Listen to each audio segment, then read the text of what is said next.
yang tadi saya bilang, sebenarnya ada yang tanpa sadar, atau mungkin sadar tapi mungkin kita tidak mau jujur, bahwa pasca reformasi ini ada yang bablas juga ini. Ya. Bahwa kita setuju dengan ya reformasi bahwa kekuasaan itu dibatasi. Itu yang paling saya setuju. Ya. Tapi bahwa praktik demokrasi langsung yang kita anut sekarang ini justru melahirkan banyak hal, termasuk, mohon maaf betul, kalau teman-teman partai politik seringnya mendengar, kami sering mengatakan bahwa ini oligarki muncul di mana-mana. Ya.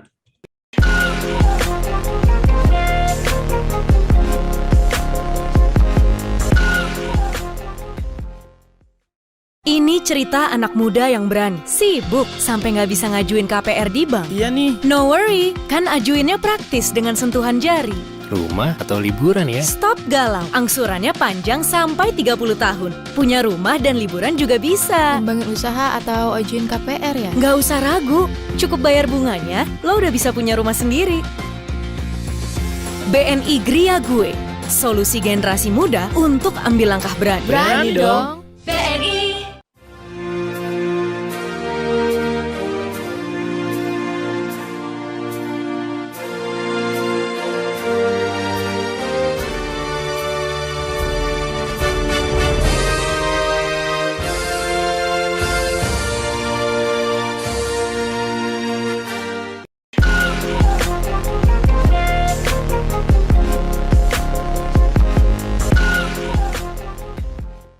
Assalamualaikum warahmatullahi wabarakatuh.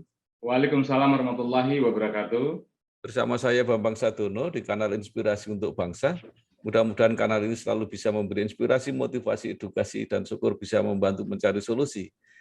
Saat ini saya sudah bersama dengan Bapak Sultan Bahtiar Najamuddin. Beliau saat ini menjabat sebagai Wakil Ketua Dewan Perwakilan Daerah Republik Indonesia, DPD RI. Apa kabar Pak Sultan? Alhamdulillah, Iya. Pak Bambang, ini disapa senior ini senang betul ini. Iya. Pak Sultan, itu yang menarik itu lulus SMA, kemudian merantau ke Jakarta, itu ada tenggang nggak antara masuk UI dengan lulus SMA itu? Ya, kan harus betul. bekerja dan sebagainya. Gimana Pak? Betul. Saya ingat, ini pertanyaan Mas akhirnya mengingatkan saya semua ini. Ya. Dulu maksud saya sih kepengennya kuliah langsung. Ya. Tapi ternyata kan Jakarta itu memang lebih jam daripada ibu tiri. Iya. Ternyata saya harus punya waktu, kalau nggak salah 1, 2, 3 tahun ya. Ya. Sebenarnya tahun pertama saya langsung bekerja.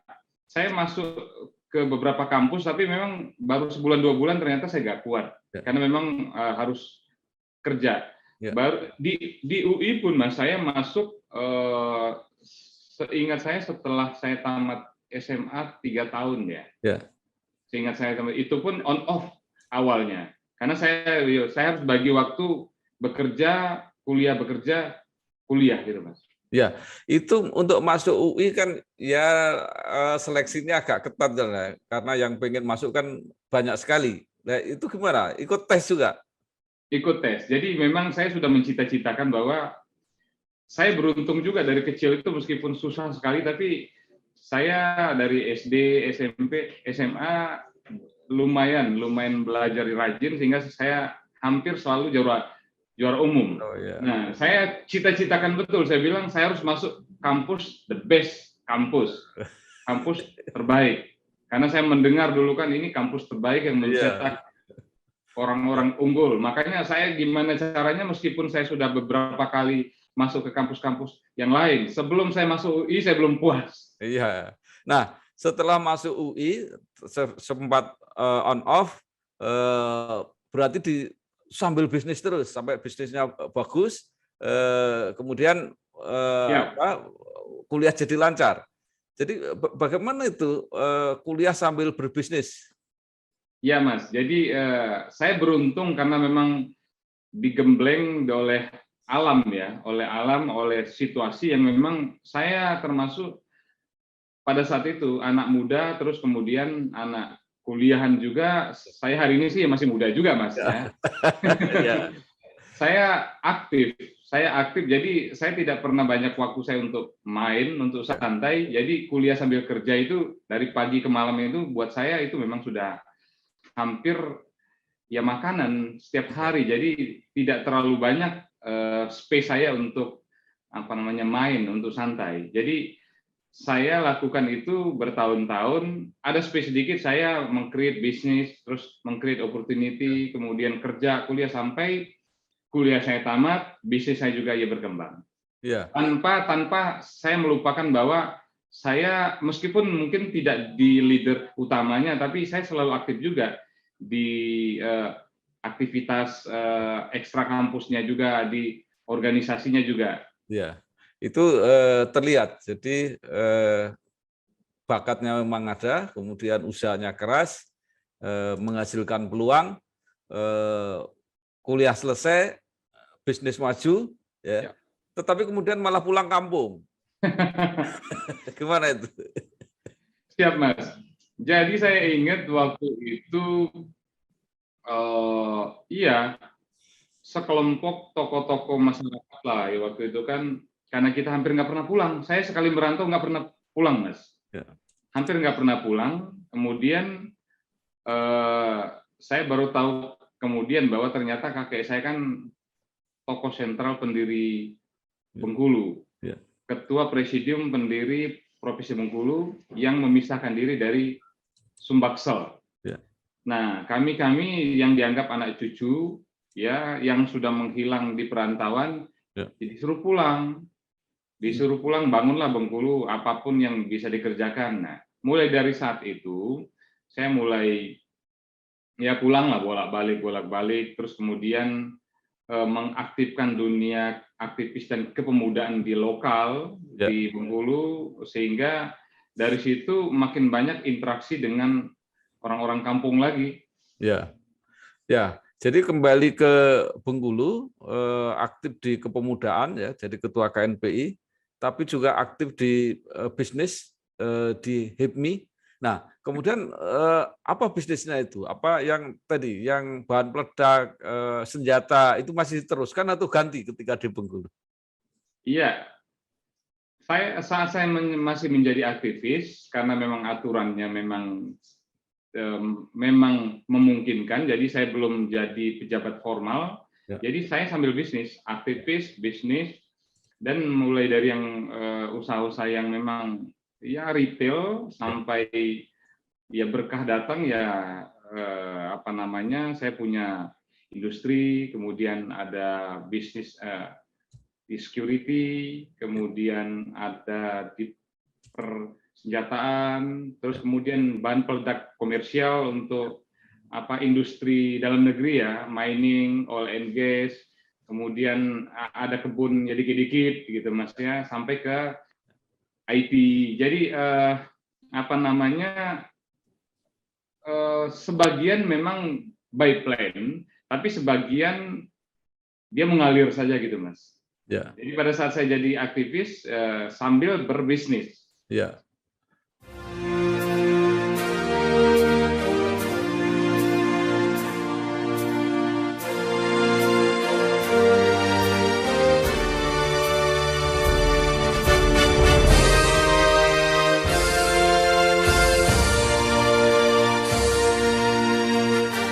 Ya, luar biasa.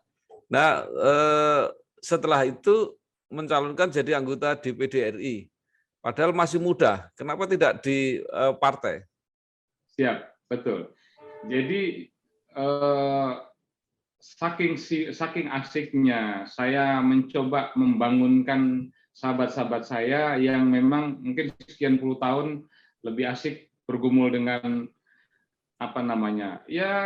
kehidupan yang rutinitas betul. Nah, sekian tahun saya jadi ketua KNPI, saya hidupkan itu, hidupkan diskusi, hidupkan organisasi. Saya banyak undang teman-teman dari Jakarta. Bahkan saya ingat 2005 atau 2006 atau 2007, mulai saya berpikir bahwa di tangan saya ketua KNPI saya bisa mendatangkan waktu itu Miss Universe. Saya ingat namanya Miss Universe dari Jepang itu Rio Mori. itu datang hanya untuk menanam pohon di kampungku.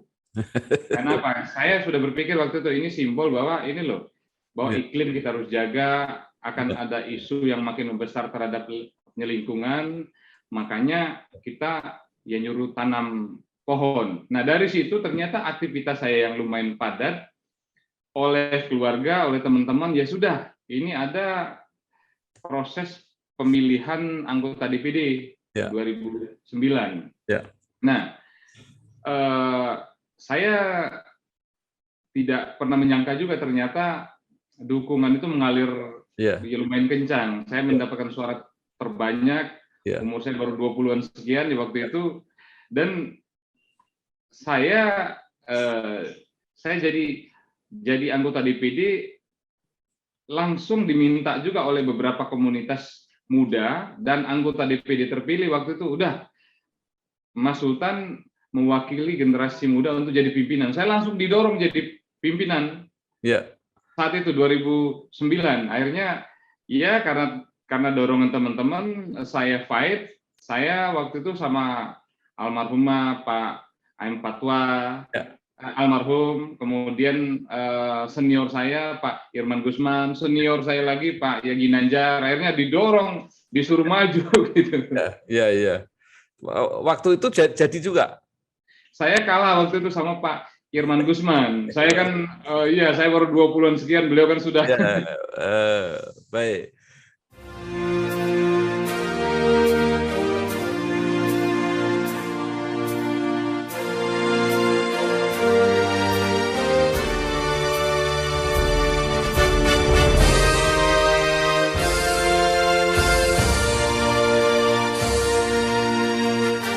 Jadi sekarang memang kelihatan. Jadi anggota DPD itu kalau tidak komunitasnya kuat itu kan susah. Suara yang dikumpulkan kan harus besar. Jadi saya kira dukungan tradisional yang lama itu yang diperoleh oleh Pak Sultan. Nah sekarang DPD tidak sampai selesai, kemudian pulang jadi wakil gubernur. Ya. Makanya saya menyimpulkan bahwa hidup itu misterius. Life is a mystery. Jadi kita nggak pernah tahu apa yang terjadi. Bukan tahun depan ya, bukan minggu depan ya, bukan besok. Bahkan 10 detik lagi saya nggak pernah tahu. Makanya saya menjalani semua dengan ya sudah, nothing tulus ya, let it flow ya. Jadi kita mengalir aja. Nah, ada yang by plan. Jujur memang beberapa pencapaian saya buat by plan. Karena saya punya studi lah begitu. Tapi sebagian itu ternyata kan tidak semua rencana kita sesuai dengan rencana. Tapi banyak juga yang ternyata hasilnya di luar dari apa yang rencana, bahkan lebih besar daripada apa yang kita buat. Nah, jadi saya melihat ternyata saya disuruh pulang kampung. Disuruh jadi wakil gubernur gitu, dengan umur yang masih muda sekali. Pikiran saya, waduh, ini kan kalau jadi aktivis itu biasa, jadi bisnis biasa. Tapi masuk ke dunia birokrasi yang saya masih muda, kemudian tentu konflik of interest saya juga banyak di situ, mengelola birokrasi yang mungkin sudah puluhan tahun, dan fenomenanya saya melihat kan banyak sekali atau sensitif sekali. Anak-anak muda yang ini lolos saja atau selamat pun itu untung, makanya saya jaga betul itu. Dan alhamdulillah Mas, sampai selesai saya paripurna dan sampai hari ini aman lah begitu Mas. Halo Biotizen, sudah tahu belum kalau sekarang ada metode baru pengambilan sampel untuk deteksi COVID-19 selain swab loh? Biosaliva merupakan alternatif pengambilan sampel untuk deteksi COVID-19. Dengan Biosaliva, tes PCR COVID-19 akan lebih nyaman karena sampelnya diambil melalui metode kumur-kumur.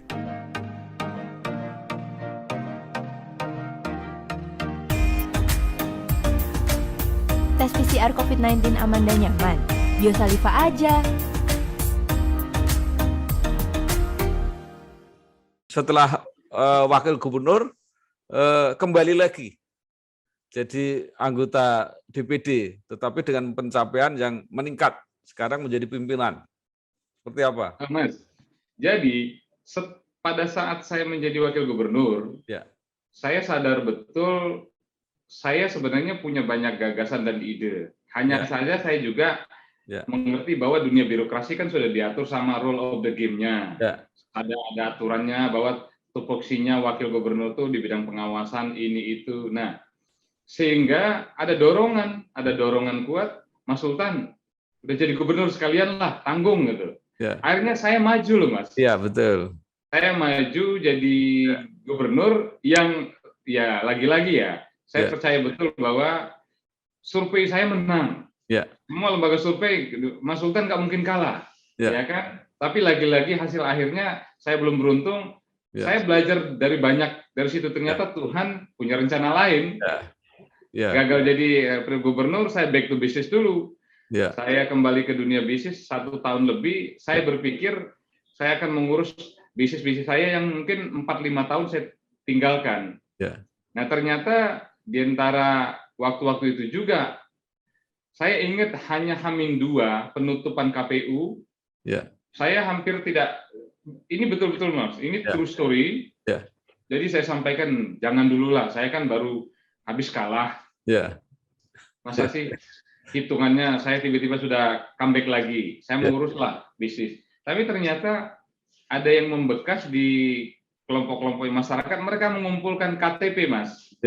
Mengumpulkan KTP, kalau Mas Sultan nggak pulang kampung lagi, wah ini kalau Mas tidak maju lagi, ini sulit untuk pulang kampung lagi katanya. Akhirnya H-2 penutupan, saya mendaftar dan ya lolos bahkan sampai terakhir. Ya, saya mendapatkan suara yang paling banyak. Jadi kalau gitu gubernur itu cita-cita yang masih tertunda ya? Sempat sih jadi gubernur waktu PP. Tapi karena Bengkulu kan kecil ya. Ya semua kan gubernur, mantan gubernur, gubernur sekarang itu kan akhirnya kan yang muter-muternya kan di paman saya, di kakak saya, di yang lain. Jadi buat saya sepanjang ada yang memang secara lahir batin siap, ya siapapun dia gubernur, saya sampaikan, saya tidak akan pernah, maksudnya bikin kompetisi yang yang penting pastikan bahwa siapapun yang jadi gubernur, ya wali kota punya punya semangat dan punya motivasi yang bisa memaksimalkan seluruh kemampuan untuk membangun daerah, Mas. Oke, sekarang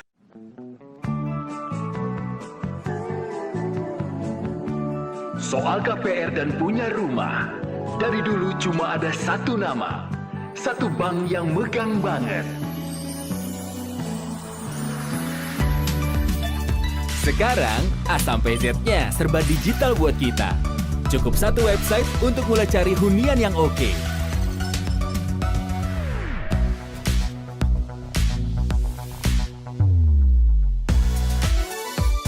Lagi sesibuk apapun, cukup satu fitur ngajuin KPR online.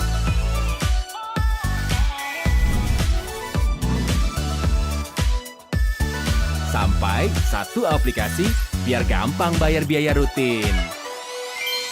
Kini, semua ada di jarimu. Satu nama dengan pengalaman 45 tahun memimpin segmen KPR. KPR, pasti BTN. Jadi pimpinan DPD. Ada survei terakhir yang dilakukan oleh Kompas ya, karena ini semua orang tahu bahwa peranan DPD itu belum maksimal. Bagaimana Pak Sultan menjalaninya ini? Mas Bambang, kalau saya nggak tahu, saya sering juga baca. Mas Bambang kan senior saya juga. Ya. Jadi benar, itu survei yang saya tidak bisa nafikan bahwa memang lembaga DPD yang memang kelahirannya kan tidak selama lembaga parlemen sejenis seperti DPR, MPR. Jadi kewenangan DPD ya memang secara konstitusi hari ini belum ideal, belum seperti yang diharapkan. Antara aspirasi, harapan, ekspektasi publik daerah dengan kenyataan bahwa hari ini lembaga kita belum mendapatkan porsi yang seimbang antara tuntutan, harapan dengan kenyataan konstitusi, ya itu yang memang menjadi concern kami, Mas. Jadi lembaga belum ideal. tapi Pak Sultan Bahtiar Najamuddin pernah mendapat gelar Parliament of the Year. Apa yang dilakukan? Iya, Mas. Saya tanya ini kan baru nih kemarin. Ya, saya tanya apa alasannya. Nah, saya baru tahu memang saya lumayan banyak menyuarakan, baik dari internal, ya mungkin tone-nya mungkin sampai ke teman-teman yang lain, bahwa saya sampaikan bahwa ide atau gagasan atau isu besarnya itu bukan hanya buat lembaga kami, tapi ternyata praktek demokrasi yang kita anut hari ini, ya judul besarnya itu kira-kira meninjau ulang atau mengevaluasi atau mengkritisi demokrasi yang kita anut hari ini. Karena itu berdampak dengan lembaga yang saya pimpin. Jadi demokrasi dan konstitusi. Ada masalah di sini menurut saya. Ada masalah setelah reformasi yang kita jalankan sekian puluh tahun, kan kita tidak pernah secara jernih dan jujur mengakui bahwa sudah sampai di mana posisi kita. Ya. Baik dari sisi demokrasi maupun dari konstitusi yang kita anut. Nah, menurut saya baca, saya merendung, saya melihat, saya melakukan itu, saya beruntung fasenya saya masih ikut. Fase reformasi saya ikut, Orde Baru meskipun belum terlibat banyak, tapi saya tahu, kalau Orde Lama saya nggak tahu. Nah, hari ini saya menjadi pelakunya. Saya melihat bahwa ada yang harus dikoreksi. Perjalanan reformasi kita yang jujur, yellow jacket ini yang paling depan. Tapi ada beberapa yang buat saya sudah mulai over, sudah mulai offside. Dari sisi mana? Dari sisi demokrasi dan konstitusi kita. Itu satu. Terus kemudian itulah yang paling sering saya gaung-gaungkan. Saya sampaikan, ya, karena kemarin kan sempat rame-rame tentang ada isu ini, isu itu, ada pilpres, ada macam-macam lah ya. Saya sampaikan justru masalah kita bukan hanya masalah yang parsial. Masalah kita menurut saya ada di hulu. Di mana di hulu? Jadi masalah bangsa kita itu ada di yang paling hulu. Nah, sementara yang kita bahas berhari-hari ini adalah masalah di hilir. Nah, masalah di hulu menurut saya ada di mana? Ada di konstitusi. Ada di demokrasi. Yang itu harus mulai kita dudukkan lagi. Bahwa versi saya, bacaan saya, keyakinan saya bahwa kita sudah bersepakat bahwa dari dulu sampai hari ini Pancasila adalah guidance kita. Yang di dalamnya itu ada demokrasi, yang kita sepakati demokrasi Pancasila. Yang cirinya itu adalah musyawarah mufakat. Ada perwakilan di situ. Hari ini one man one vote. Hari ini dikit-dikit voting, dikit-dikit voting. Musyawarah itu hampir kita tinggalkan. Nah, itu yang paling sering, Mas. Yang paling sering saya sampaikan, termasuk posisi lembaga ini. Secara konstitusi dia memang kuat, selevel setara dengan DPR, MPR, dan lembaga-lembaga tinggi lain, tapi secara kewenangan dan otoritas, hak atau fungsinya itu dibatasi. Nah, yang menurut saya kan sayang. Legitimasi anggota DPD atau legitimasi lembaga yang begitu kuat, tidak sebanding dengan kewenangan yang diberikan. Nah, ini kan juga bagian dari mengkoreksi, ya ini bukan masalah sultan, bukan masalah pimpinan, bukan masalah anggota peranggota, tapi ini masalah bagaimana menata sistem ketatanegaraan.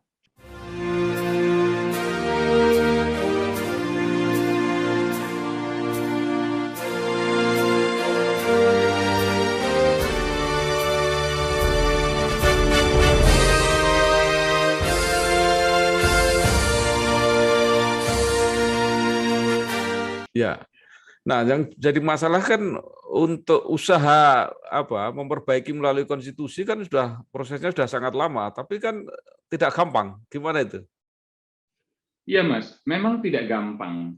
Tidak gampang karena saya berani mengatakan bahwa memang yang tadi saya bilang sebenarnya ada yang tanpa sadar atau mungkin sadar tapi mungkin kita tidak mau jujur bahwa pasca reformasi ini ada yang bablas juga ini.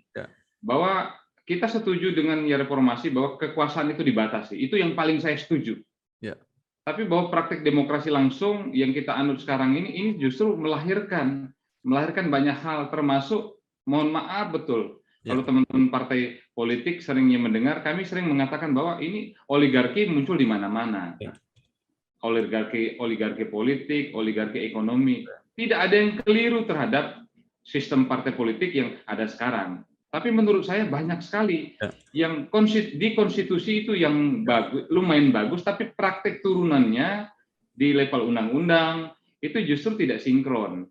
Nah, apa yang kami lakukan? Yang kami lakukan ada yang memang dari sisi formal lembaga sudah beberapa yang dilakukan, tapi dari sisi lain kita mencoba meyakinkan pihak-pihak kampus, masyarakat daerah, kepala daerah, ya tokoh-tokoh bahwa posisi DPD ini kan sebenarnya posisi yang ideal dalam sistem bicameral atau check and balance. Agar apa? Agar ada keseimbangan, agar dunia politik kita, dunia keparlemenan kita, dunia kelembagaan kita itu ada kontrol, ada double check.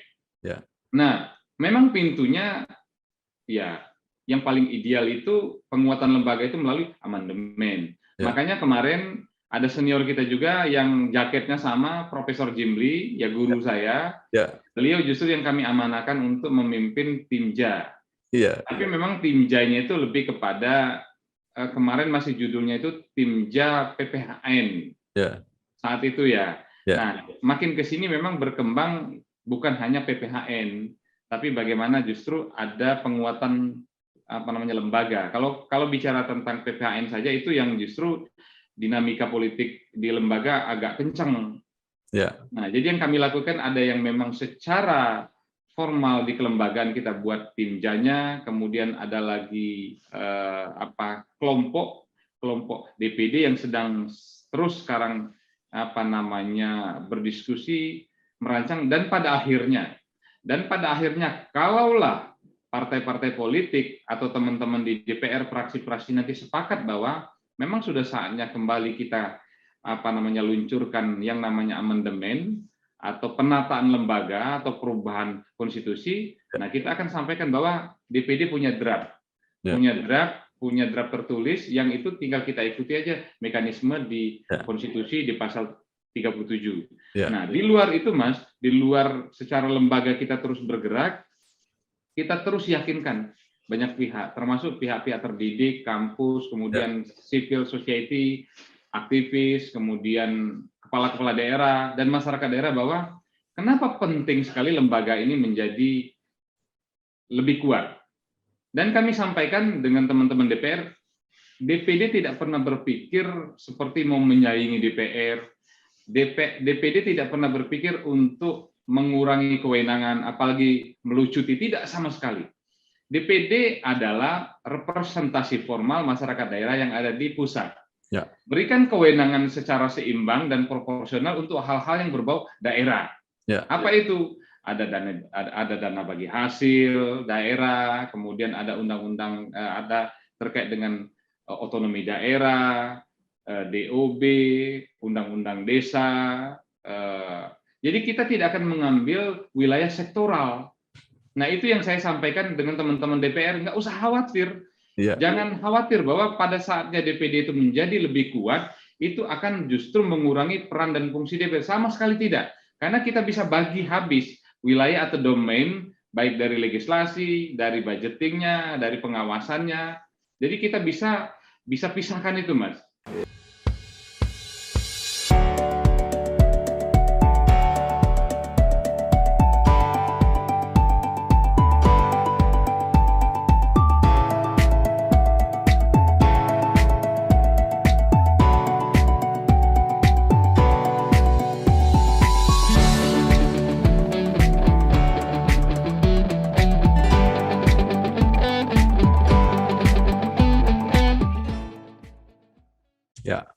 Baik, terima kasih sekali Bapak Sultan Bahtiar Nadzamuddin, Wakil Ketua Dewan Perwakilan Daerah Republik Indonesia. Siap, Mas. Sekali lagi terima kasih, sukses Pak Sultan. Siap, Mas.